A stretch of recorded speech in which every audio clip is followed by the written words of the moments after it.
వంశీ గారు, మీరు కూడా ఈ సినిమా గురించి మీరు ప్రత్యేకంగా ఇందాక నుంచి భయపడుతున్నారు, లేదా తావిధులు తెచ్చుకోండి, ఆంజనేయ స్వామి యూట్యూబ్లో పెట్టుకోండి, ఇన్ని చెప్తున్నారు కదా.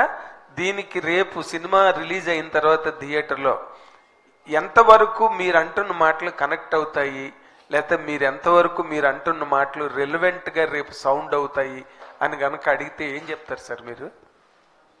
మా ట్రాక్ రికార్డ్ చూసి క్రెడిబిలిటీ ఉంటే, నమ్మకం ఉంటే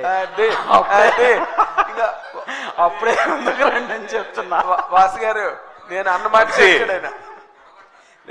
తొడలేం కొట్టమే కానీ ఓకే అసలు ఓకే ఓకే ఓకే నేను అన్నమాటకే వచ్చాడు ఆయన. లేదు, ఎందుకు ఇప్పుడు సినిమా చూసి భయపడతారు, భయపడకపోతే అట్లీస్ట్ నా స్పీచ్లను చూసి భయపడండి. వాసగారిన భయపడుతున్నారు. లేదు, నేను చాలా కాన్ఫిడెంట్గా ఉన్నాను, మేమందరం కూడా చాలా కాన్ఫిడెంట్గా ఉన్నాం. ఊరికే అయితే మాట్లాడే మాటలు అయితే కాదు, నమ్మితేనే మాట్లాడతాం, నమ్మకంతో చెప్తున్నాం. ఖచ్చితంగా ఈ సినిమా చూసి మీరు అందరూ భయపడతారు. And not just that, climax point ఏదైతే ఉంటుందో అగైన్ అది వెరీ హార్ట్ టచింగ్ అండ్ ఆలోచింప చేస్తుంది. సో